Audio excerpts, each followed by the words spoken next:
All right, guys, welcome back. Today, what we're going to do is talk about the end of Season 21. So, you can see I recorded this when it was 3 hours away from the season ending.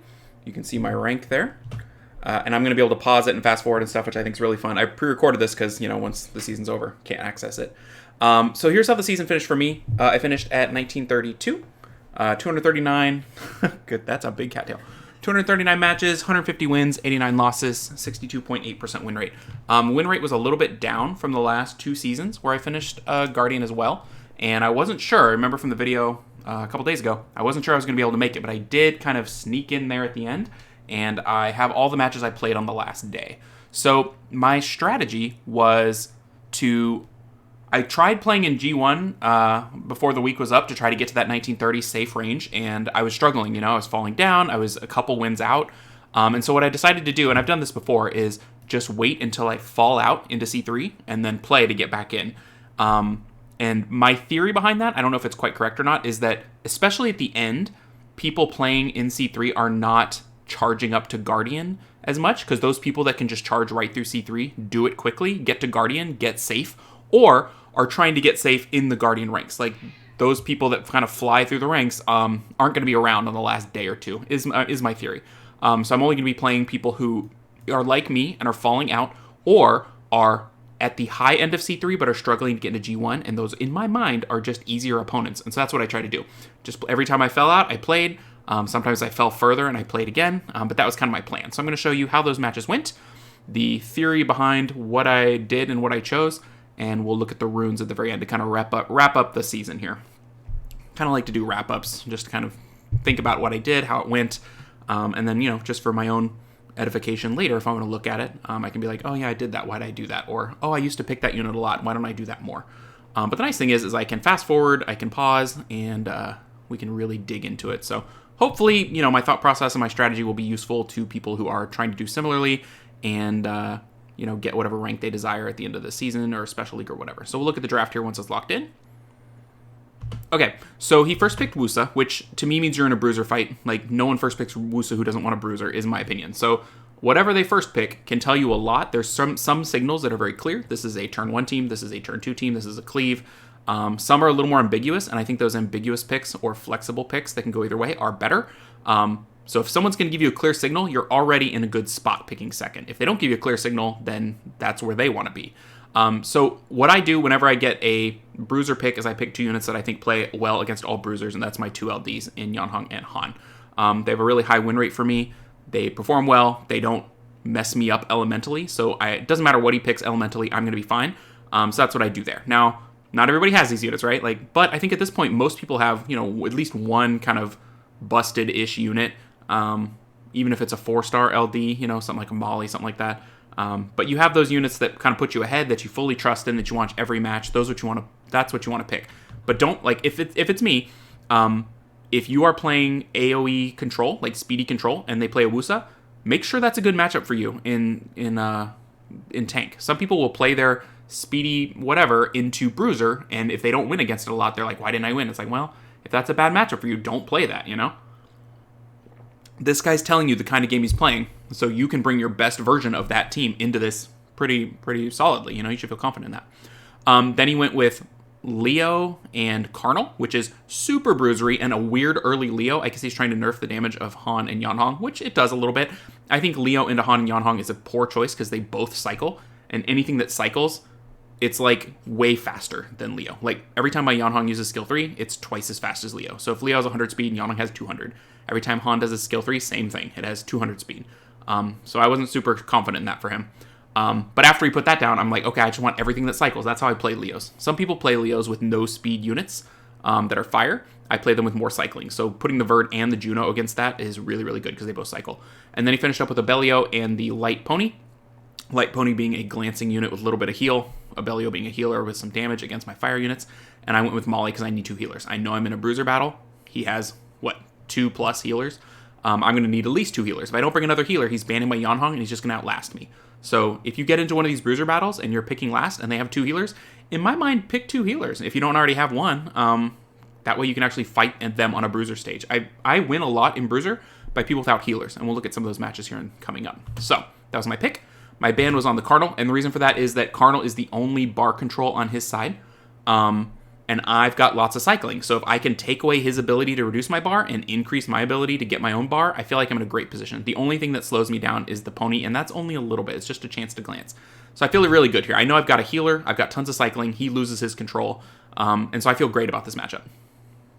So here's how it's going to play out.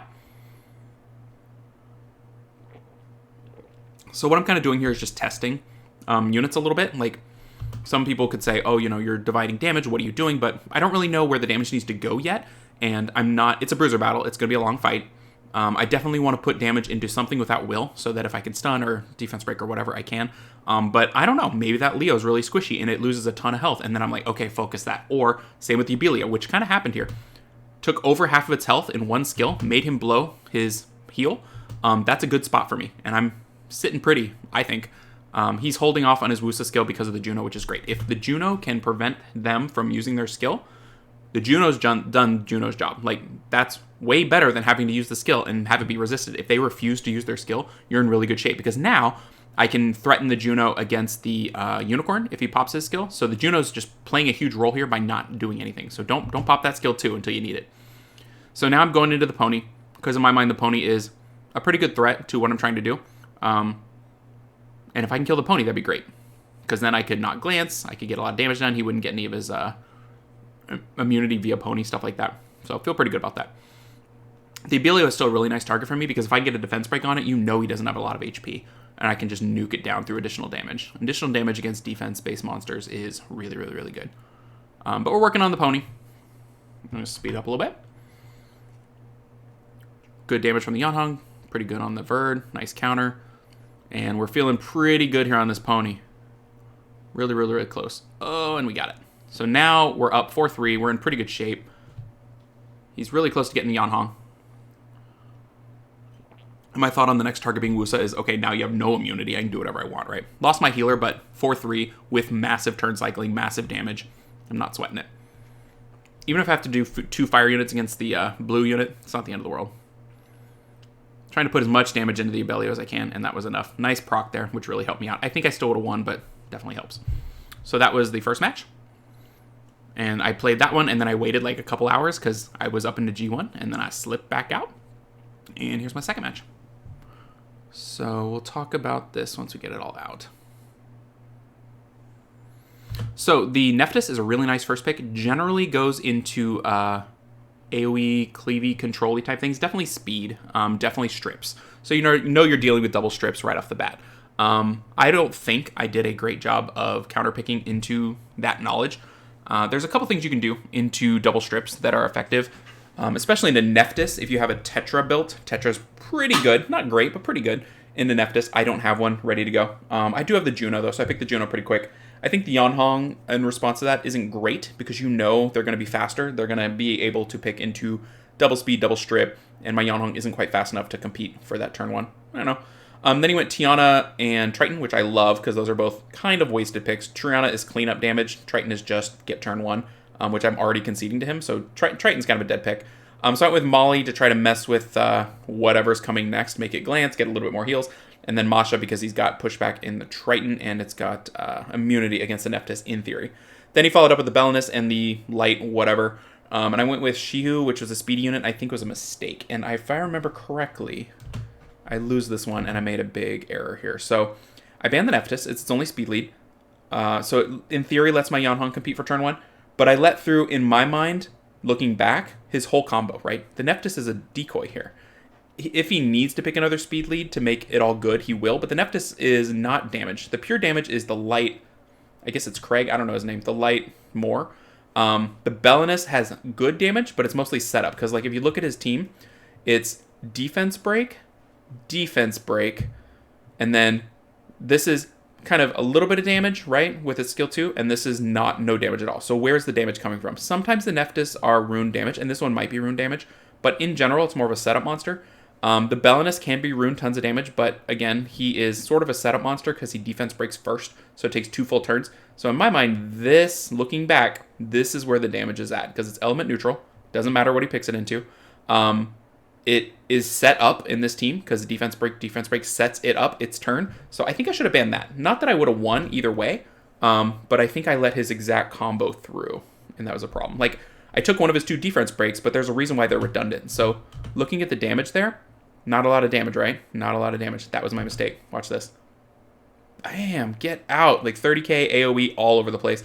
And then an additional turn because he killed something, and that's it, right? So losing to a cleave is a little bit troubling because to me that means I'm not... In cleaves, you got to beat cleaves in the draft, and so I'm not drafting great in that point. And so that's a red flag for me. I need to like reassess what I'm doing because I should be able to beat pretty much every cleave in the draft. Even if they win, I should be able to draft correctly against them, knowing, okay, they still won, but it's a 50-50 at that point. The way I drafted was like a 90-10 for him, and that's not good. Cleaves are not really very effective, so losing to them is a bad sign, right? So I was like, ugh, it happens, but not a good sign, right? Something I need to get better at. So here's first pick. Falling back down. This guy you can see now, I didn't know then, but he's like way under me in terms of like rating. And the gap between the top end of C3 and the bottom end of C3 is huge in terms of runes, in terms of picks. So had I seen this guy score, it would highly suggest I was going to win. He picked some weird units to start. Juno's always good. I wish I had the Juno there, right? If I had to guess, he picked the Juno to cover his Lima, which is smart. I would have picked the Juno against his Lima in a second, so I like that play for him. The Josephine is kind of a dead pick because Masha doesn't stun, so why? Are you relying on the Josephine for something else? Because there's so many better picks. So I don't really like that for him. He picked those weird things, so I picked my LDs because I'm like, I don't know what you're doing. Go ahead and do whatever you can do next. Then he went with More, which is also sort of a weird pick.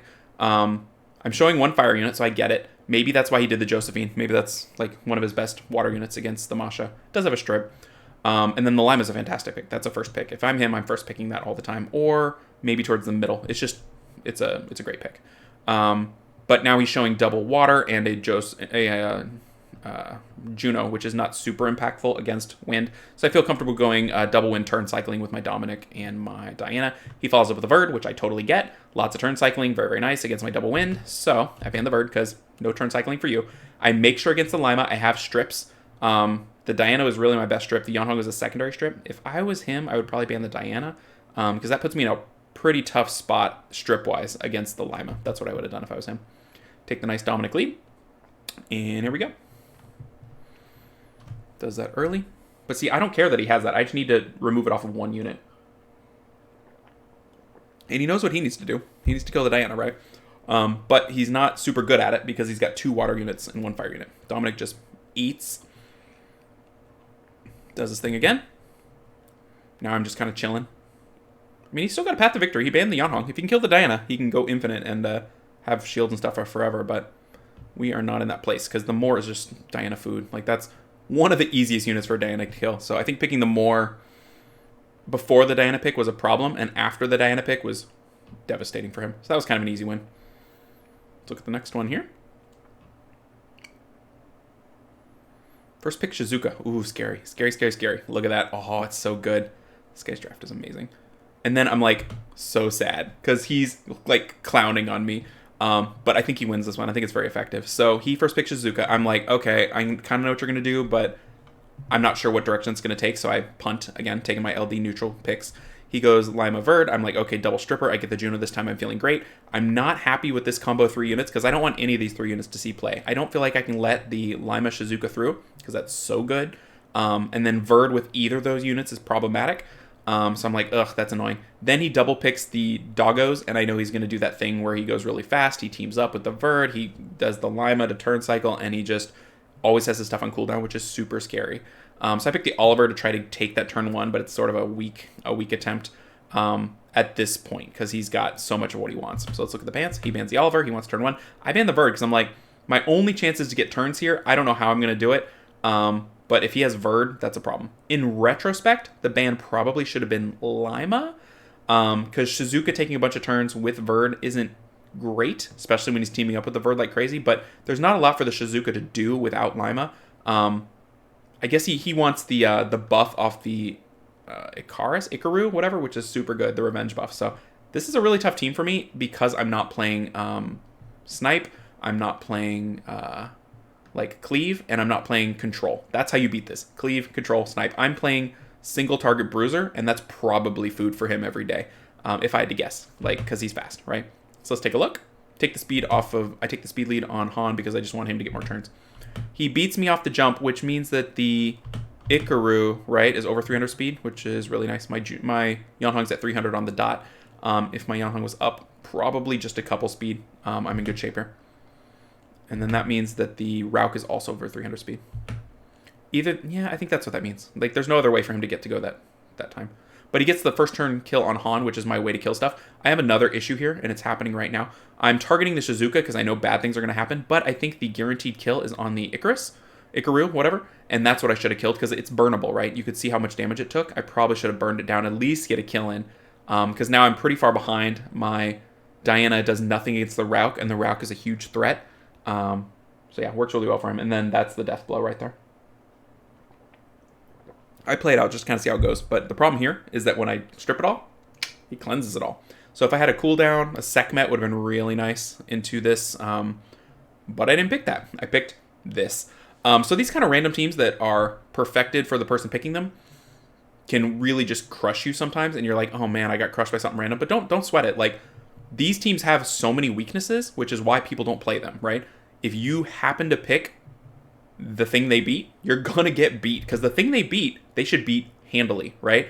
So had I seen it developing, which it did not look like that at the start, right? I may have gone in a different direction, and in retrospect, there's probably a few things I would have done, but just messed up. It happens. Can't win them all. You want to win most, and on the draft, you want to draft correctly most of the time. That's all you can do.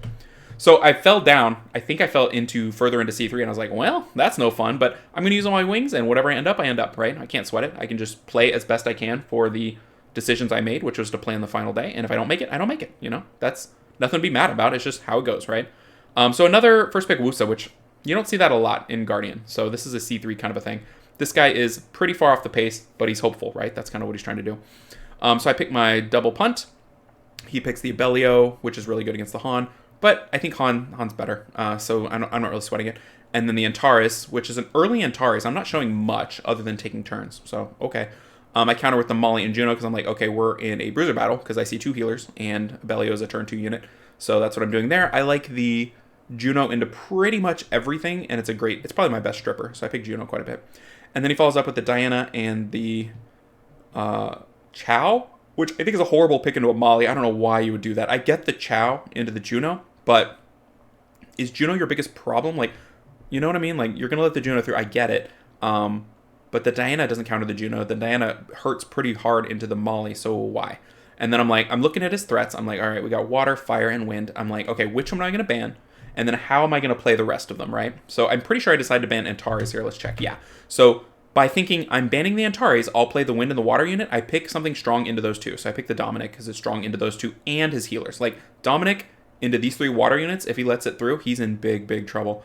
So he didn't ban it, which means I got Yanhong Han, which, I don't know. Dominic's a problem. Han's a bigger problem. And Han's a problem into everything 24/7. So he was in one of those spots, and this is why I'm able to climb, is that I have multiple must bans in as many drafts as I can get him into. So Dominic's a must ban, Han's a must ban.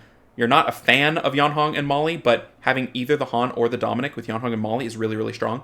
And that's why I can win, because I put people in these situations where they're going to have problems no matter what they ban. So as long as I draft correctly, I can put them into that situation and put myself in the best position to win. So this is another spot where my team is really good, is that I'm turn 2, but I can take turn 1 against almost every other turn 2. Against turn 1 teams, I don't get turn 1, but against most turn 2 teams, I get turn 1, which is great. Like, in terms of things I would like, it would be get turn 1 all the time, then get turn 1 against turn 2s, and then never get turn 1, which would be sad. So a lot of people I'm beating in Bruiser are not going first against me. So just a little note. The reason why people get G3 and stuff is they can get turn 1 all the time against turn 1s and against turn 2s. They have turn 1 and turn 2 teams that both go first in whatever draft they do it, and they can draft both, is my opinion. So that's something I'm looking to improve upon next season, because I cannot take turn 1 against turn 1s.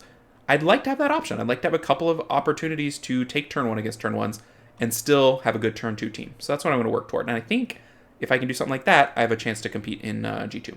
So strip the Diana, damage the Diana, Han the Diana. And that's why good things happen. He's blown one of his 2 big heals.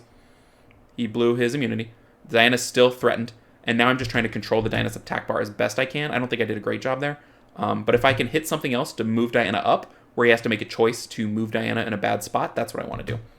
Didn't get a single glance, which I had hoped he would get a glance, but he didn't. But then there's our heal, and we get so many turns from Han. That nice proc. I mean, that's why Han's on Violent, to just devastate the opponent. Now he's got one unit that does damage, really. So all I got to do is kill this Chow, and I'm good to go. So I'm using Han for a little bit of control, and then I see the opening. I'm like, Abellio's have not a lot of health. I'll go kill that Abellio, and we did. Abellio's easier to kill than Chow, so I'll take it down if I have the opportunity. First pick Nana is generally Bruisering, so this kind of threw me for a loop here. This, in my mind, is a great... I don't know if it's a pivot, but the first pick Nana, he has committed to it, and he has the opportunity to go Bruiser or turn 1. I expected Bruiser, because usually that's what that means nowadays. So I just kind of punted with my LDs. I think my LDs signal turn 1, because most people see Yanhong and they think turn 1, and most people see Han and they see speed lead, and they start thinking about Gianna's and horrible things happening, and they think turn 1. So he doubled down on turn 1. I went with the Masha and the Molly here. I'm like, I'm going to be very turn 2, right? You're going to glance. I'm going to mess with your Oliver. And then he picked the Sierra to get a second speed lead, and the Wusa, which I like my Masha against that quite a bit. And I picked the Verd because it counters, it's on triple revenge. It'll counter the Jogun, it'll counter the Wusa. My only issue is that now he's got to decide whether to allow the Molly or the Verd through, and then trap whichever one he does allow through with the Jogun, which is not great for me, because he can trap it and totally control it. I ban the Sierra, he bans the Yanhong. So he's still thinking I'm turn 1, because some of those Yanhongs can take turn 1, even against the speed lead. And if I build my Yanhong right next season, that could be me. So I won't even need a speed lead to take turn 1, if I build it right. So that's pretty scary to him. He's like, if I don't take turn 1, I am so dead, which he's right. Can you imagine a Han or a Masha going first against his team? I'm just going to eat something alive. So I see what he's doing. This one, I think, was one of my better bans of the evening, because normally I would ban the Oliver, because I'm like, I want to take turns, or I'd ban the Jogun, because I'm like, I don't want them to have attack buff and have one of my monsters be off the field. But I looked at this draft, and I was like, I'm tanky enough. His only damage is Sierra, right? He'll have some little bits of damage here and there, but Sierra's the main damage dealer. It's cycling, it's pure damage, it's going to be devastating. So I banned the Sierra, in my mind, to take damage off the field. So that was my thought there. So I just kind of lucked into no will. Did I have will? I thought I had will on the Yanhong, though. No, I took it off, I guess. I don't know. But he... You know what? I think I did have will there. So he did not want to... I can't remember. I'll have to look at it, because it doesn't make sense to be able to sleep it if I had will. So I don't know. But nice sleep for him. Horrible start for me. Oh, it's on the Han. It's not the Yanhong. That's why it's no will. So I lucked into no will. So he wasn't able to absorb and take his turn, but he's fast enough anyway. Traps the Molly, which is a horrible start for me. He could have chosen the Molly or the Verd. If he missed the Verd and it revenged, he's in trouble. Now I'm double fire into Oliver with Han asleep. I'm pretty good with that, because he's not going to target the Han, and if his Oliver's damage, he doesn't have a lot of great targets. Resist, love it. In my mind, he should have done the defense break there no matter what, even if he gets revenged, because he needs damage. He's got the Nana. If you're not playing for damage with the Nana, you're playing to lose. So I think that was a mistake on his part. And we just wrecked the Oliver pretty good. And now we're feeling great. We got the Verd moving. We got the first Nana stack out of the way. He's targeting the Masha, which I get why, because he doesn't want to touch the triple revenge Verd. But Masha, you have to kill twice, and it's really not a great target for a Nana player, right? It gives me the time advantage to get through your team. So I think that was not great on his part. All right, so now he saves it for the Han, which I get. Get the revenge, which is very nice. Now we got the Verd cooking, we got the Molly going, and we're feeling great, because our healer's up. He has no healer. So all I got to do is survive a little bit, and I'm revenging like crazy. And that's just a win. That's how I can play turn 1s if they aren't quite right. That one was a little bit not quite right. He needed, I think, another primary damage dealer that did some CC, maybe a Poseidon or a Savannah. But he was a little bit too focused on taking that turn, and the Nana is a protecty type unit, and he needs to be a nuke unit. So I think that's what messed him up there. So I'm back to G1, and I'm happy. But I'm like, man, I was thinking I'll wait till I fall back out, but in my mind it was going to take me like right up to like maybe an hour and a half before tally, something like that, and I didn't know if I'd be awake. I didn't know if I was going to be able to do it, so I'm like, I'm going to play 1 at G1, and if I win it, I'm safe and I'm good, and if I lose it, oh well, I'm right back where I started and I can climb again. That was my thought. So I'm like, I'm going to risk it. So I did. This is a couple minutes before tally. No. This is a couple hours before tally. So looking at the draft, I first picked Masha because that's what I've been doing lately. I'm not going to change what I'm doing because I have data and thoughts on how it's been going with what I've been doing, so I want to stick with it. I'm not going to just randomly start picking Oliver and not know what I'm doing, right? Into that, he picks Verdmore, which in my mind, picked in that order, Verdmore is a Swift Verd. It just is. The Moor is a great pick into Masha. It just signals I want to go first. Like, that's not a triple revenge Verd, because there's nothing to triple revenge, so that's Swift Verd. So if you could pick up those signals on how people do Swift Verd versus Revenge Verd, it'll help you, right? You can make better choices. So I want to threaten speed here. Probably not my best choice, but I felt confident doing it. I was like, I'm going to at least threaten him, right? So that he'll make some other choices. I've had matches where it's clear they want turn 1 and I don't threaten speed, and then they just lay down something gross with 1 speed lead that I can't deal with. It's like that classic, like, Moor, Verd, Jogun, Poseidon, Chung Pong, where it's all a problem, right? So if you threaten speed a little bit, it pushes them in a direction that sometimes can be better for you. So that's what I did. The Yanhong is not a threat to his speed at all. I guarantee you that Verd is faster. And if he has any speed lead, the Verd is way faster. But it threatens it, right? Especially with the Oliver. So that was my thought there. Then he went Chiwu and I forget her name, Asima. I love seeing Chiwus because in my mind, Chiwus are food. Like, I know that he's getting turn 1 because I'm giving him turn 1. There's no way I'm taking turn 1 against this, but he doesn't know. So he picks Chiwu, and Chiwus are food. They have a low win rate. All they do is strip. There's just not a lot there. So I'm happy with that. And my Masha kind of a little bit counters it. So I'm really, really happy to see that pick because that's a pick I'm leaving in 100%. 25% of his team is going to be something that I consider to be trash. So that's what you want. If you see something like that, whatever your team is, if you're playing Cleave and they play Sierra, maybe Sierras are food for you and you're like, yes, play that. Like, if you've watched like LC33 play, a lot of the stuff in against his team is total food to most people as a problem. So if you know what you eat, you're happy to see that laid down, right? Especially in a match this important. So I was really glad to see that. So at this point, I'm like, okay, he is taking turn 1 100%, and his first 3 units are all about taking turn 1 and cycling turns. And then he plays the Asima. The Asima is a big problem against me because it's turn cycling, it's defense break, it's dots. But I feel pretty confident with Juno as a counter to that. So I lay down the Juno and I put down the Molly because I don't think he's going to put down a healer. And I feel pretty confident against my double healer against this sort of setup. Things like Chiwu and Verd are generally not high damage. The Molly counters the Verd a little bit. And the Moor will take a little bit of time to do damage. But it's not like die turn 1 is my thought. So then he puts down Poseidon, which I totally get. It's control, it's damage, it's water against my fire. Him putting down the Poseidon to me tells me he's going to ban the Oliver. So I'm like, okay, cool. Asima is a bigger problem than Poseidon. Asima Poseidon is a huge problem. Those are his 2 damage dealers. I can't let him have both. If I'm going to play healing with my double healers, he can't have 2 damage dealers. He'll nuke me down. I don't like either of them really, but the Asima is a bigger threat because it is defense break, right? If he had 2 defense breakers, I'd be stuck, but he only has 1. So I'm like, I'm just going to tank through the Poseidon as best I can. And see how it goes. So that was my plan. I know it's a whole lot of information, but that's what's going through my brain. That's kind of how I'm trying to win, right? I feel like so many people, when they play, they get so wrapped up in the injustices of the match, or they carry over their emotions from the previous match into the next match, and it clouds their ability to make good choices, and then it escalates and it spirals. And it happens to me sometimes too, and I'm like, oh man. And if I can identify it, I can step away and stop playing. But if I can't, things get worse and worse and worse, right? So being able to go into it with a clear head and think it through, that's a huge part of playing RTA. It's not all just procs. There's a lot to it, right? So perfect choices by him there. What's really nice for me is that he didn't strip the Yanhong, right? But I've got res, so it makes some sense. So I'm really happy with that because then I know I can heal. I know I've got some options. So now I've got a choice. Who am I healing? I'm healing Juno because Juno gives me the opportunity to slow the game down a little bit if I do skill 2. If I get some stuns. Juno, I think, needed a little bit more healing. I want Juno to be around long term. And the Masha gets the second life. So if the Masha has to be dismounted, it's not the end of the world. But if the Juno gets hit all the way down, Juno's dead for good. So that's kind of my thought there. And I want to go into the Poseidon because I identified the Poseidon in the draft as his only real source of damage. Everything else is about setting up the Poseidon. So all my fire units, everything's going to the Poseidon. If I can take him down, I feel pretty good. So that's what I'm going to work on there. Plus, I'm double fire, and I can't let that water unit stand there if I can help it.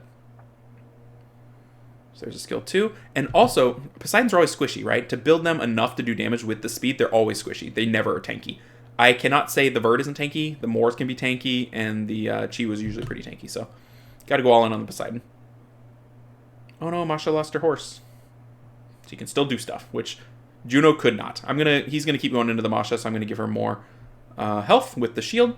Good damage there. Nice little revenge. Pretty good damage on the Verd. So my secondary target is the Verd, because the Verd is what's gonna allow him to take turns. I'm gonna be cycling more than him if I can get this Verd down. So that's my thought there. And we get the Verd down, and we know we've won, because I've got healing, he has no healing, and I have double light against his water if I'm scared of the Moor. And we're just going to take out the Chiwu just to get one more thing out of the way, right? Bring it on down. We've got multi-hitters, we've got damage, we're fine. And that, I believe, is my final win of the season. I was pretty happy with it, and it was nice that it was something that I felt was not luck. It was just good drafting. You know, that's what I like about it. So we're going to show some units. I did not use Molong very much. I didn't use Moor very much, but his set I think is really good. The 280 whatever. Didn't use him much. Used Nana a decent amount. I've seen some crit damage Nanas. I don't like it as much because, you know, if you're going to play Nana, you're probably in a Bruiser battle. You might have to let a Ragdoll through. So yeah, I min out the crit rate, but I max out the accuracy. So I put a bunch of additional damage on the Nana because this turn, the skill 1 is a double hit. So that's what my Nana is on the artifacts. So I'll show them there. 1% HP, 40% speed. And then, yeah, all that. Shiho didn't use it much. There's the runes. Verd, triple revenge, just very tanky on damage taken, some additional damage, stuff like that. I like the Centaurs better than the ones I've had in the past because it has the shield set. Not good against Gianna's, but gives a little extra oomph, you know. Just tanky. I like them tanky with damage. Just very efficient. 110-ish range. Juno, I really like my Juno. I put her on Revenge for the first time in a while. It had been unbroken, and a couple times of Revenge, it really mattered. So I really like that. And full additional damage based on speed, I believe. Yeah. But sometimes you face a Leo, and I wish she was on additional damage based on HP. But she's 280, which I really, really like on Despair Revenge. Sekhmet, 220. Pretty good accuracy. I have the artifact for accuracy on skill 3, but not perfect, right? Robo, kind of trash. I tried it a couple times. I'm not really very happy with it. Masha, I rebuilt my Masha. I had it on crit rate, slot 4, and it wasn't doing enough. It was on Vio, and every time Masha took a Vio proc, not much happened. And then in my mind, she was stealing Vio procs from Yanhong Han, Diana, things that Dominic, things that killed stuff. And my Masha was doing a skill 1, right, but not impactful. So I took her on, put her on Swift, bumped her way up on speed, so she's 276 and pretty efficient. So that was my thought there. Like the crit rate, don't like the accuracy on Nem. So damage taken, damage dealt. I like her. I'd probably keep her like this next time. Sierra didn't really use, too slow in my mind. Diana, I bumped way up on speed. I don't know if you saw that. But you want additional damage based on attack, so that right side artifact I would like to be improved. 8% is not very good. Left side is awesome, I think. 16% attack's really, really good. It's 2 perfect rolls, right? 8, 12, no, 3 perfect rolls, plus the speed. So I bumped her up on speed. She's at, let's see if we see it. She's at 210, which is really fast for an HP, crit rate HP Diana. But she was just a little bit slow, and this, I think, puts her into the conversation a little bit better. If somebody hits something around her, suddenly she's, like, effectively, you know, whatever, 240 speed, something like that. So I liked that a little bit better. No accuracy. I don't think she needs it. And she's not on crit damage because I couldn't do it. If I had a crit damage rune, I'd have to come with the crit rate somewhere else. So to me, crit rate is what she needed. She's super tanky and super efficient.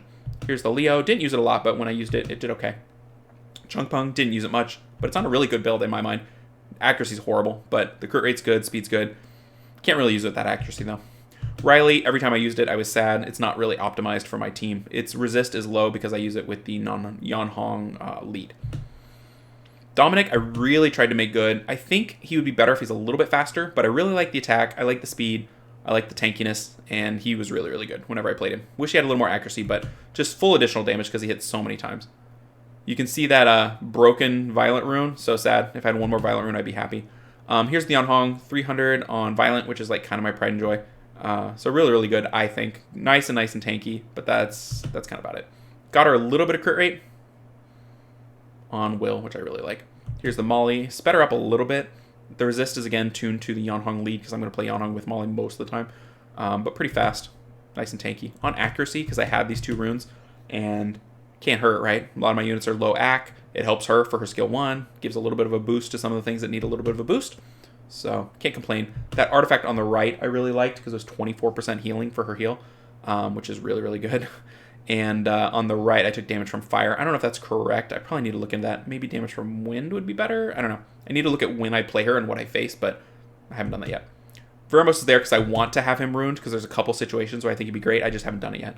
Here's the Han. Really tanky because he is always a focus unit. 239 is the speed. Obviously 100% crit, no accuracy, which is a bit of a bummer, but very, very tanky. On Violent Broken. Additional damage. I decided to go with additional damage because I think it plays a little bit better, especially near the end of the game. So that's what I did. And yeah, good runes all around. That Violent skill 2, or Violent slot 2 is really, really good.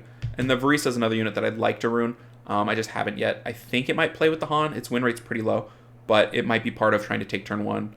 And if they let me have it, they're just going to ban Han. But I think it would disrupt cleaves pretty well if it's fast enough, because the attack down and the glance pretty much murders cleaves. So that's kind of what I'm thinking for next season. So yeah, that's it. How much time was left? We ended up finishing G1. I'm probably not going to pull the skin until after the new unit is released next week, in case they do the event that lets you get an extra summon every 10, because the only druid I have is Belinus, and I never play Belinus. So if I happen to pull like an Abellio or a Tyrannus, I would probably put it on one of them instead. So that's kind of my plan there. So yeah, long detailed explanation of however many matches it took me to lock in the G1, but this is what I like to do, so I figured I would share how it went for me, so that if anything like that can help you in the future, it'd be there for you. So thanks everybody for watching, and if you have not already subscribed to the channel, subscribe to the channel. That'd be nice. Follow, etc. And I will see y'all in Special League. Take care, everybody.